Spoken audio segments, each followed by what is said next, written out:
the Pleasanton Unified School District's first ever digital film festival. I don't know about you all, but I am so excited to see this year's top films. I got a little sneak peek, and let me tell you, you are in for a treat.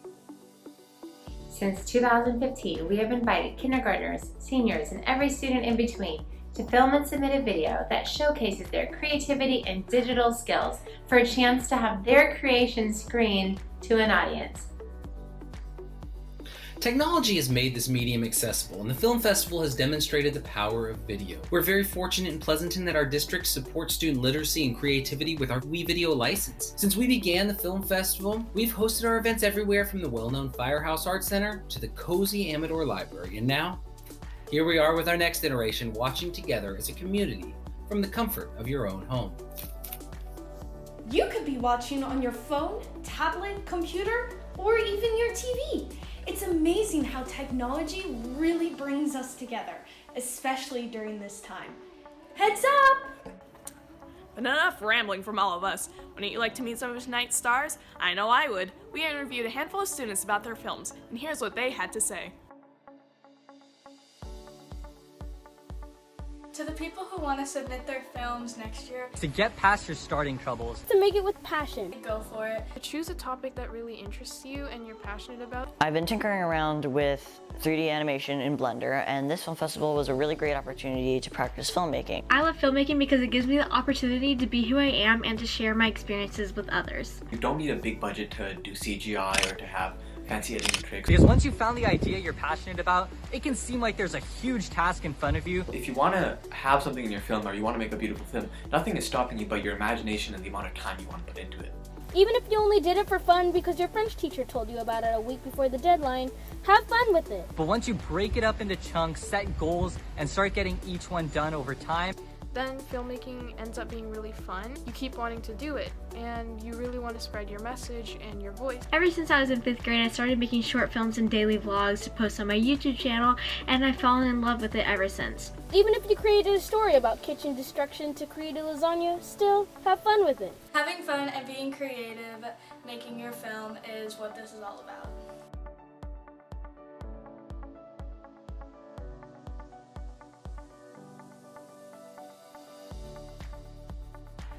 Thank you for joining me. Couldn't have put it better myself. Well, folks, think it's time for us to begin. Quick! Got water and a snack? A cozy blanket? Have you silenced your cell phone? Yes, you too. I see you in the back. In that case, we invite you to sit back, Relax and enjoy the movies.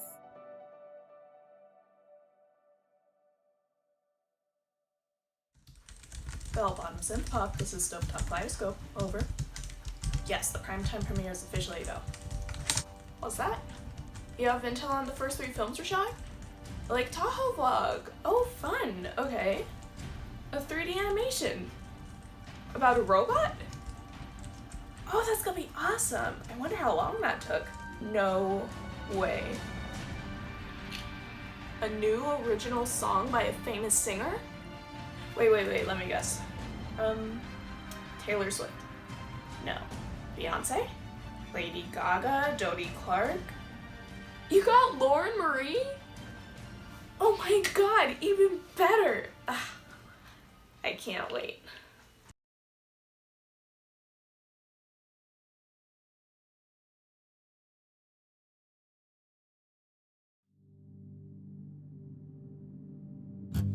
There's a roommate in my mind. He's been there for quite a while, and I think it's time for him to go. He leaves messes everywhere, and he doesn't pay his share. He just makes me doubt and cry and groan.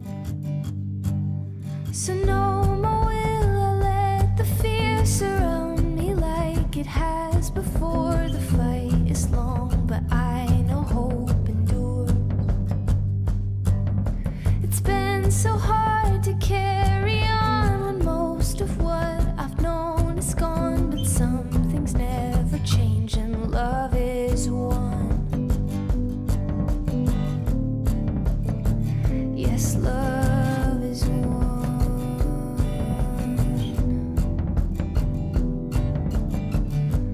He keeps trying to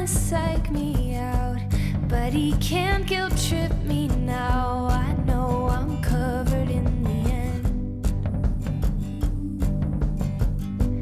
And he eyes my blazing heart, wants to take away the spark, but I've got a strong defense. And no more will I let the fear surround me like it has before. The fight is long, but I know hope endures. It's been so hard to carry on when most of what I've known is gone, but some things never change and love is one. Yes, love is one.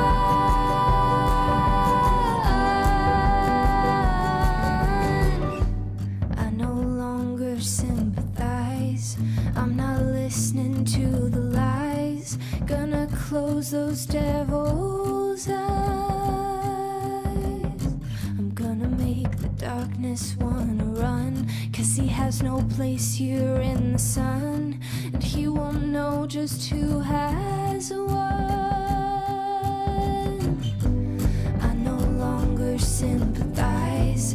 I'm not listening to the lies. Gonna close those devil's eyes.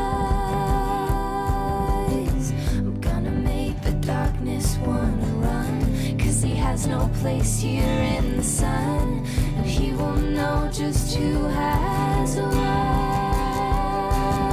So no more will I let the fear surround me like it has before. The fight is long, but I know hope endures. It's been so hard to carry on when most of what I've known is gone, but some things never change and love is one.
Psst.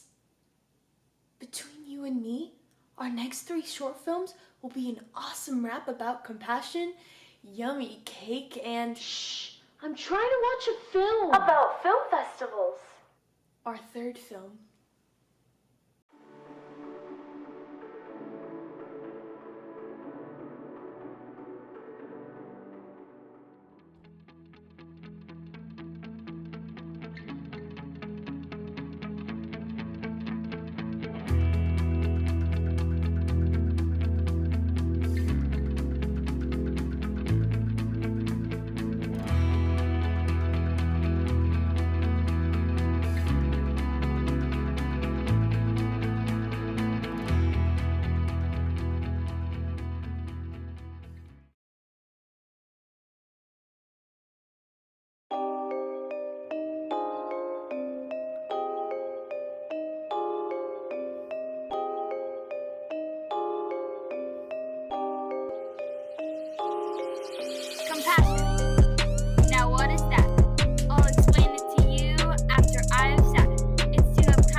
This is the recipe for a chocolate mug cake. It is fudgy, delicious, chocolatey, and doesn't take too long to make. So let's start with the ingredients. You're going to need 3 tablespoons of milk and a little bit of vanilla extract. After that, get 3 tablespoons of sugar, 3 tablespoons of flour, 1/4 teaspoon of baking powder, 2 tablespoons of cocoa powder, and 3 tablespoons of chocolate. Then a pinch of salt, and 3 tablespoons of oil. You're going to start out by mixing the flour and the sugar, as well as the cocoa powder, and the baking powder, and the salt. Mix that all together until it is smooth, and then you'll start measuring out the wet ingredients.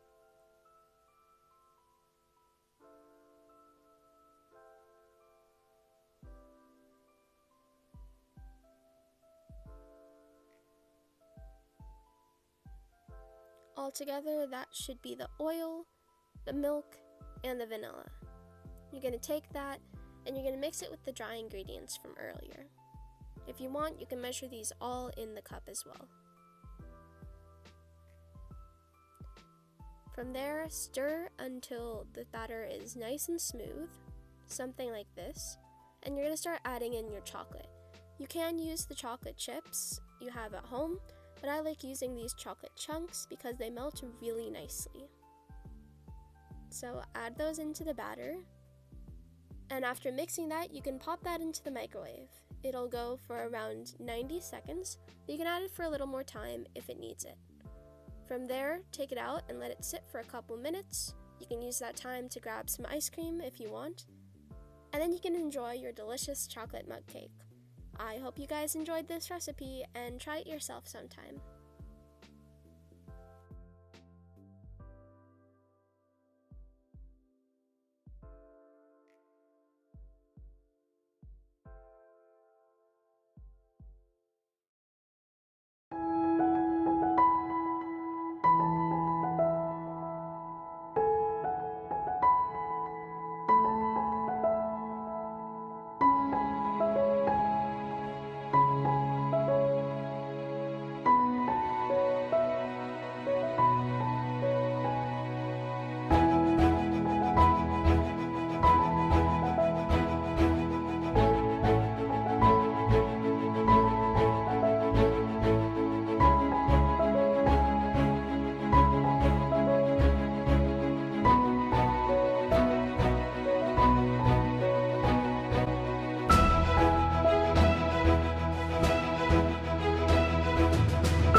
Miss Landis is trying to write an essay, but she's just feeling stumped, frustrated. Then she realizes she could just follow the advice from her own students. She gets her inspiration from these 3 films: Where I'm From, Best We Can Do, and How to Write an Essay.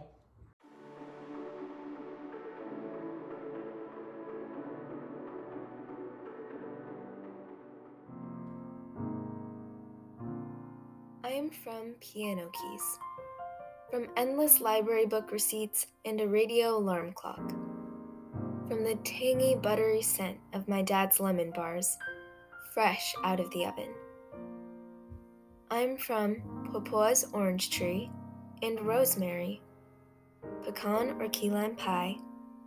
I come from journals and Paris fantasies. I'm from puffy jackets and brown Ugg boots all winter long, the game of life and telephone and navy beans. I'm from a little more homework to do, cupcakes in the sky, a fear of needles, except for knitting needles. I'm from CW shows, but Marvel movies. Warriors and Little Women. That time I gave my sister a haircut and a bald spot in the process. I'm from back handsprings and jetés, figure eights on ice, from burgers sizzling on the grill and calamari fried, from Walnut Creek and Pleasanton and San Jose, San Francisco to Carmel to Monterey. I'm from Black Cherry Merlot, fire engine red lipstick and origami stars, from sipping hot ginger peach tea. I'm from the Two Chang family.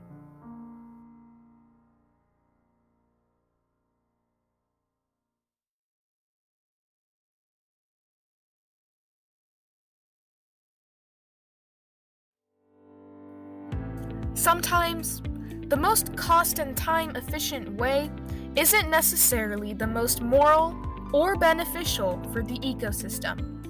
And we're seeing this in plastic consumption, as our country does very little to stop its usage. Why is it that we have done numerous studies showing that plastic usage is bad for our environment and community, causing the deaths of animals and contamination in our oceans?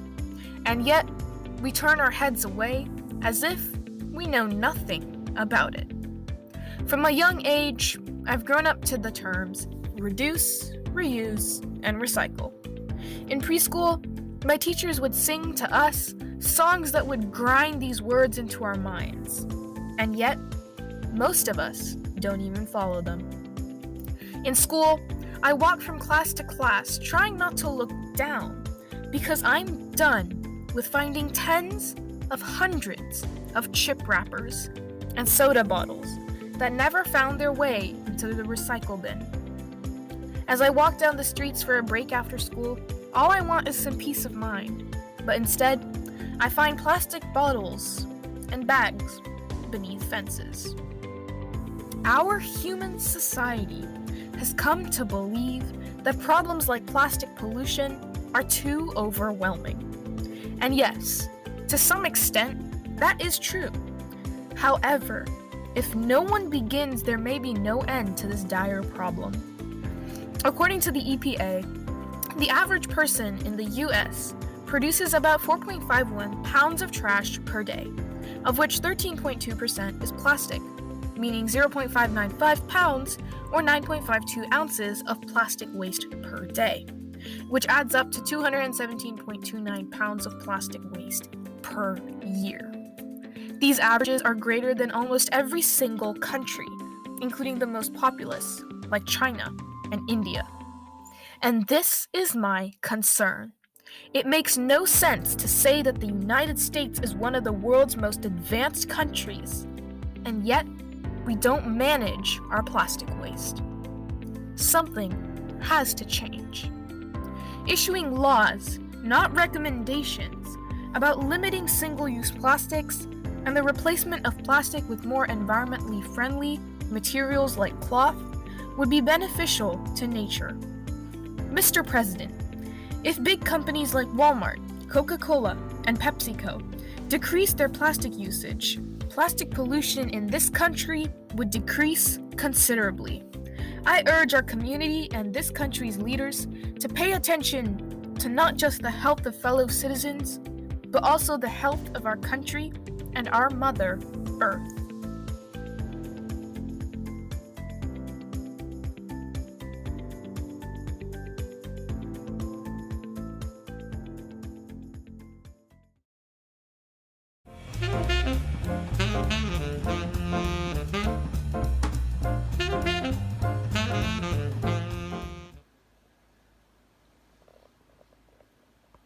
Hello, my name is Zuniga, and today I will be teaching you about a topic that many of my peers struggle with, writing an essay. Now, writing an essay, whether for class or for your enjoyment, is bound to be daunting at the beginning, but I'm here to break it down for you so that you, as well, can score high in your next endeavor. Anyway.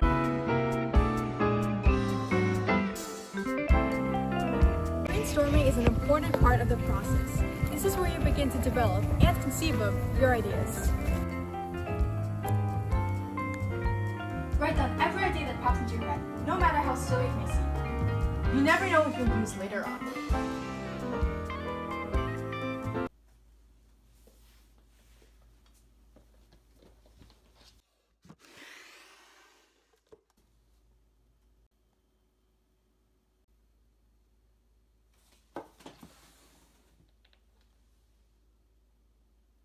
Make sure to clear your workspace of any distractions before you start.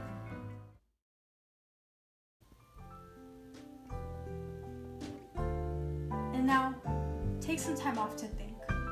No good essay has ever come from rushing yourself or forcing yourself to write. Give yourself room to breathe.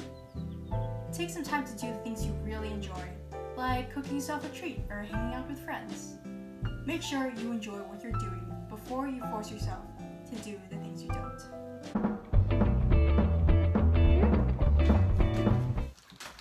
Hey, how's that essay of yours been going? It's been going fine. What? Isn't it next week? Yeah? You haven't been working on that essay, have you? It's due in 7 days. Alright.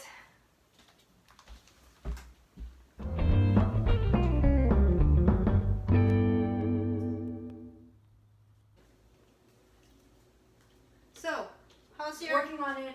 Hey, how's your... Working on it. Hey, how's your... Working on it. Hey, how's your... Working on it. Wait, what are you...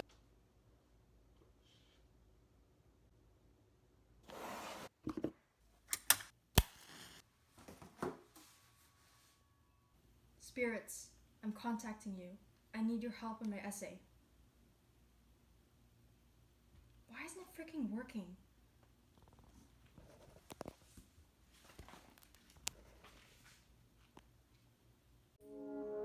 Pourquoi tu m'abandonnes?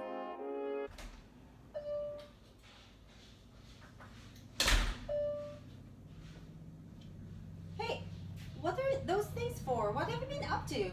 Nothing. So how is that essay of yours coming along? Fine. What, isn't it due in like 2 days? Yeah? It's going completely fine.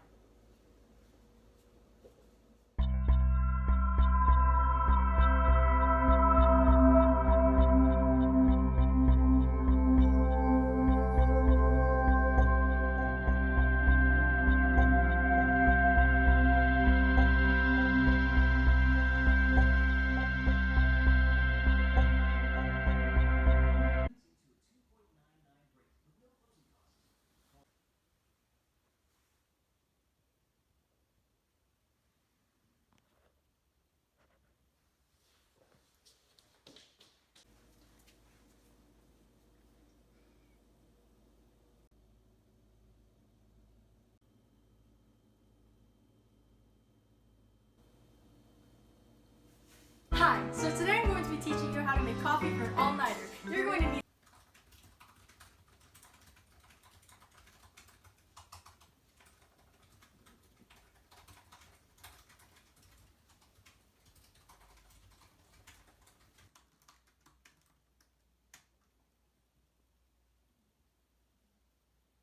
Congratulations, you've done it! You've completed your essay. You're sure to get a high score.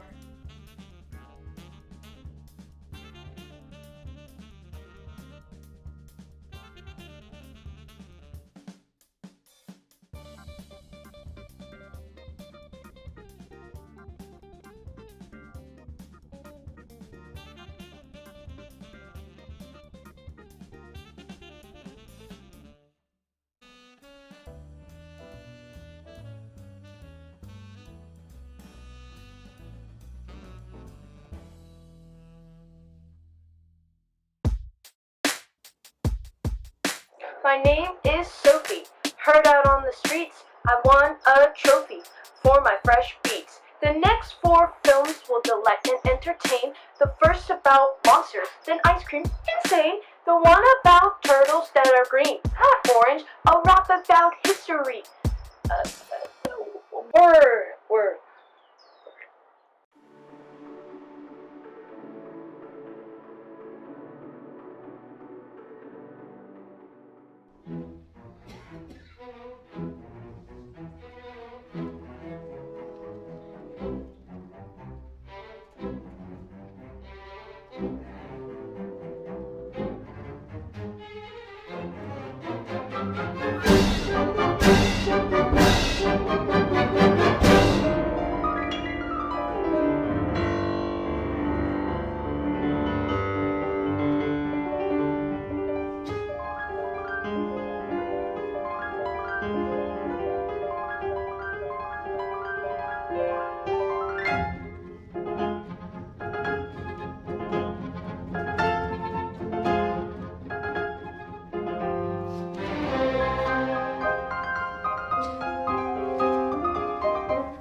Hello everybody. Recently I started seeing macaron ice cream sandwiches at our grocery store, so I decided to make some.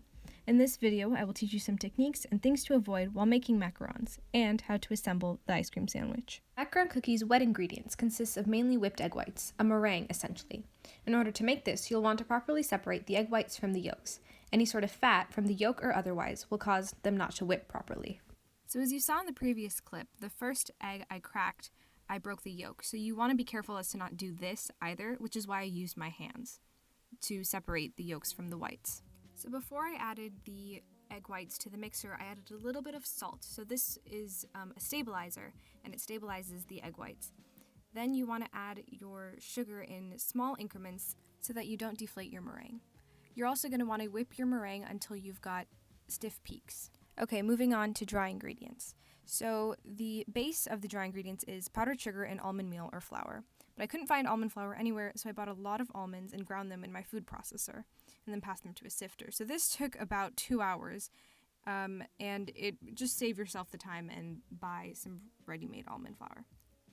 So for my chocolate macarons, I added a little bit of chocolate powder, and then I added the whites, the meringues, to the chocolate mixture. So this is a technique called macaronage, and what you're doing here is essentially deflating the meringues just a little bit and combining everything until it reaches the right consistency, which is often described as molten lava, but I use the figure 8 test. Essentially, what you should be able to do is lift up your spatula and be able to trace a ribbon in the shape of an 8 without it breaking, which you see me attempt multiple times before I get it right.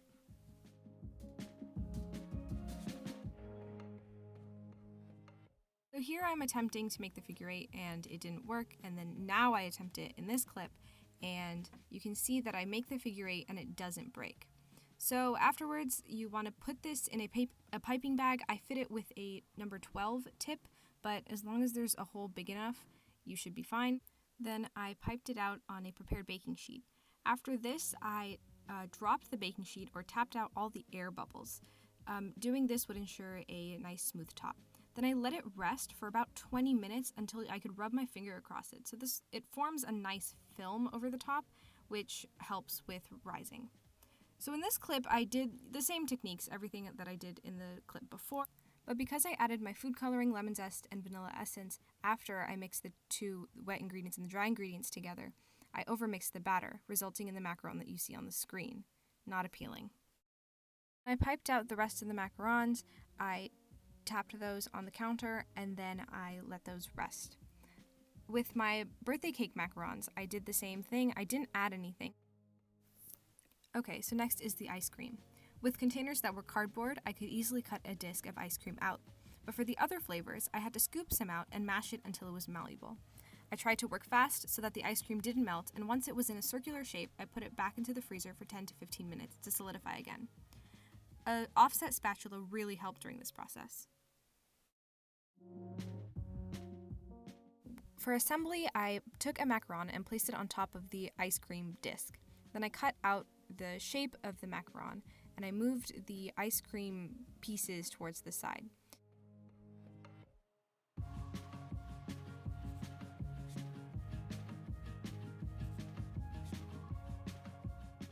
Once it was all cut out, I lifted it with an offset spatula and then put the other macaron cookie on the other side. I then perfected it and placed it in the fridge for further freezing.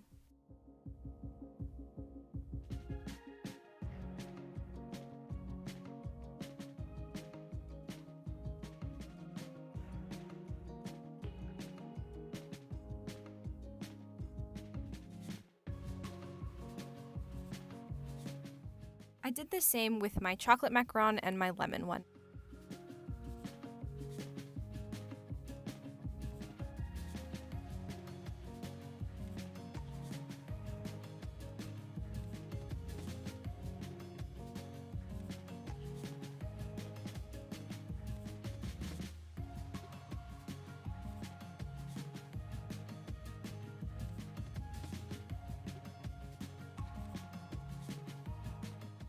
Ended with a little bit of additional decoration, and it was done.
Valentine on the track.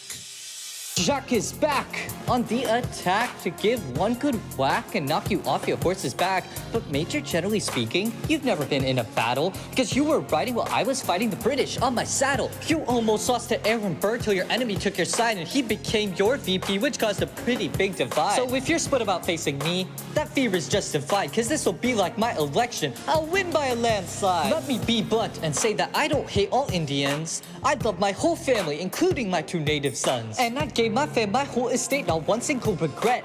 But all you gave your family was a crushing load of debt. I'm way more democratic, take a look at my era. I expanded people's rights to a point that might scare ya. A man with a plan, and I'm listing the ban on people who can't vote without any land, cause everyone's equal. We don't need a sequel to the rich monopoly oppressing the people. Your policies were awful. I mean, they really got me reeling. You're so bad, you ended the era of good feelings. You took part of my party, and you made it whack and wonky. You remind me of Eddie Murphy. You both play a donkey. You never loved the Indians, and you never brought them bliss. You only took away their life, liberty, and happiness. And if you truly had remorse for what happened to natives here, you wouldn't just cry me a river, you'd cry a whole trail of tears. I prolifically write my clothes, my might, and my words are the best weaponry. Cause you're in for a fright, call me pain when we fight, common sense is the winner is me. My skill with words is causing you to choke and choke some more, harder than you did in the election of 1824. So I think it's time to rein in the reign of King Mob, so go back to your common man life, you pathetic little slob. I'm known for verbally dissing kings, so prepare to lose your crown. This yeoman ain't a bowman, but he's shooting you down. I am so tough that my almost assassin paid the price.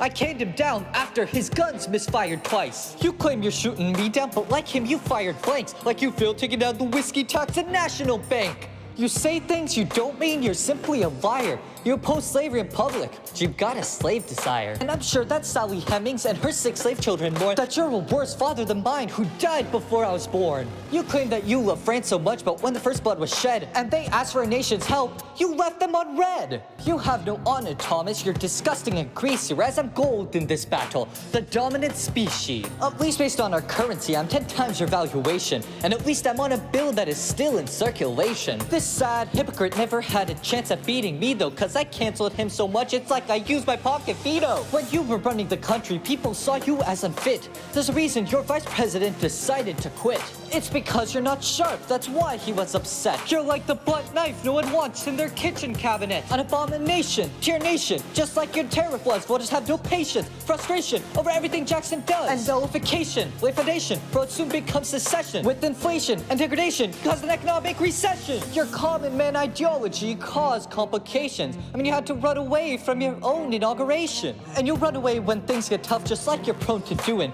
Treat this battle like the panic and pass the mic to Van Buren. You may be old hickory, but my raps are wildfire, burning inside you like the lead bullets that caused you to expire. After this, headlines will talk about the end of your life, a death from many insults, just like your wife.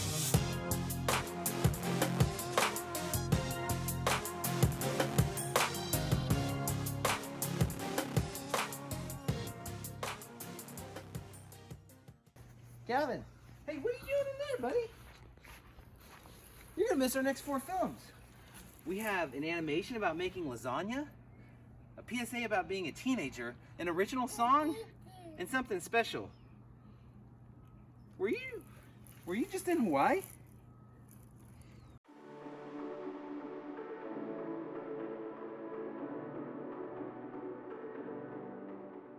I bet you've heard of Nuzlocke, and I will also bet the soul of my unborn child that you've heard of food. So let's combine these 2 things together, because I have way too much time on my hands. Today I'm going to attempt my first and only lasagna Nuzlocke. Basically, for the people in the back, a Nuzlocke is a rule set that makes the thing you're doing way harder to complete. For the lasagna Nuzlocke, the rule set says that all of my materials will be in unmarked see-through jars, and I have to pick them without knowing what is really inside of them. The goal at the end of this Nuzlocke is to make something that is somewhat edible so I can feed it to my brother when he starts whining about being hungry. Anyways, here are the ingredients for others wanting to try. Basically, you need some lasagna noodles, olive oil, dead cow, dead garlic, dried origami, salt, pepper that's grounded, 3 whole different types of cheese, a very large egg, 2 jars of that red sauce, and parsley. Of course, these will be in clear, unmarked jars along with some other red herrings. With all of that said, let's begin the lasagna Nuzlocke. I first had to start by washing all of the dishes, or else my conscience and my non-existent common sense would be screaming at me too loud. After basically washing my hands for 15 minutes, I recapped on what I'm doing with my life. As moving the twist button to make the oven turn on was scary, I lit the oven on fire at exactly 375 degrees Fahrenheit. It was time for my first of many trips to the pantry. I opened the pantry, and oh my god. So it turns out when I said a few red herrings, I meant there were a lot. Like, sure, the pasta and the beef was easy enough, but the cheese and the salt? Like, is it really worth it at this point? Yes. So I chose the ones that looked cool. I set up this big pot that I filled with boiling water and sprinkled in some of the stuff that may or may not be salt and dumped in the pasta. I really like pasta because you can't mess it up. I cooked it for like 2 minutes while messing up the pasta before I drained it and turned my sink into a steamy hot bath. I then drizzled some olive oil that may have been canola oil onto the pasta so it won't stick together like your bare thighs in the car seat on a 100-degree Fahrenheit day. In another pot, the stuff that looks like beef is cooking and sizzling on the canola/olive oil. And after it was done, I drained the oil and threw it away because that stuff clogs people's sinks. Just kidding, I chugged it. Just kidding, I put it in the sink because by now I was on my last brain cells. I then added the epic garlic and oregano into the drained beef and I seasoned it with the sugar/salt and the not pepper, which I hoped was pepper, but let's be honest, I couldn't care less at this point. But then I had to put in some of that red sauce because WikiHow told me to, and it may have been ketchup. Honestly, I don't even know the difference because both are red and both are made from tomatoes. Again, I dumped it in and stirred until it was somewhat good. Like, I'm not a chef. I bet that rat in Ratatouille probably had chef steroids or something because a rat that has that kind of cognitive function is just towing the line that is in between creativity and insanity. Speaking of insanity, let's take some ricotta, some parmesan, the big egg, and some of the parsley and ditch it in the bowl. After mixing the cheese mixture, I seasoned it with some of the sugar/salt and set it aside. I was in the end game now, and it was time to make the lasagna stack. With this casserole dish I didn't even know my family had, I spread the meat sauce across the bottom, put a layer of lasagna noodles next, another layer of the questionable cheese mixture, and another of some mozzarella that may also not have been mozzarella. I had to repeat this until I reached the top. Finally, I covered the top layer with some debatable mozzarella and covered the whole thing with foil. I brought it over to the oven, which has been on fire this whole time, and baked it for about 15 or so minutes. After doing absolutely nothing with my time, I threw a few more matchsticks into the fire to raise the temperature about 25 degrees more, and then I took off the foil with my bare hands. I again thrust it into the fire, and with 20 minutes more of watching my remaining brain cells wither away, I took it out of the embers, and I really don't think my brother would want to eat this. Want to just get Domino's? Sure.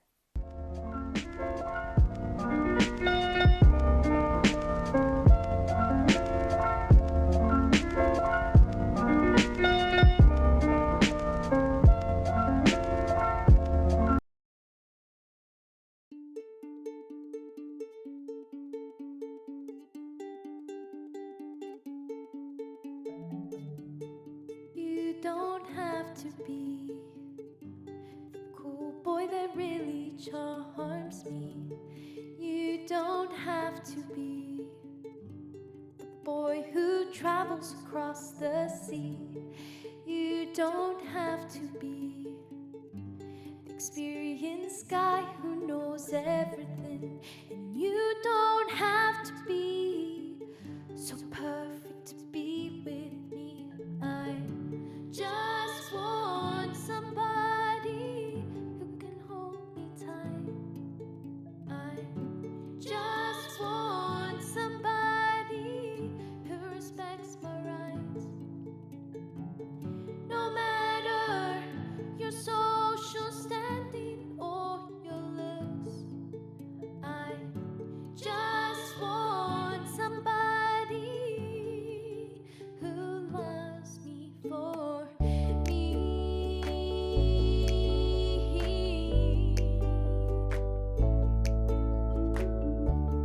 I just know my awkwardness really shows. I just know you're really scared that I'll go. I just know when I see you,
Being a teenager is hard. Crazy. Confusing. Liberating. Controversial. Stressful. Stressful. Stressful.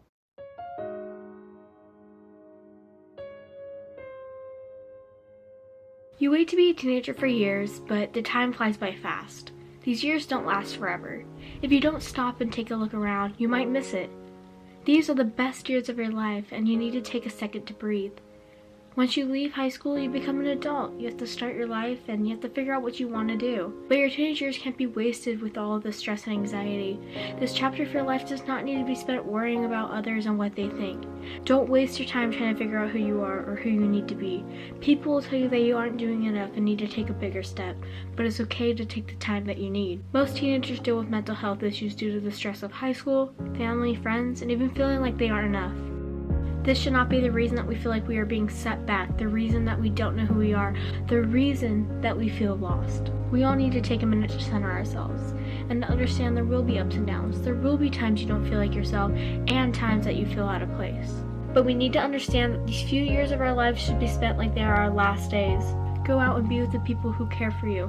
Go out and see places you have never seen before. Go out and try something new. Go out and take a deep breath. Because you don't realize what you have until it's gone.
Well, that's a wrap on part 2 of this year's film festival. If you missed anything, or you just want to rewatch, you can check out our website where links to both the matinee and the primetime event will be posted. Be sure to check our Padlet out for other videos from our community. We want to take a moment and recognize not only all of our filmmakers for their hard work, but both Isabel Morales and Sophie Wells are 2 student members whom without we could not have had such a spectacular event. So will Sophie, Isabel, and all of our filmmakers please stand for a round of applause.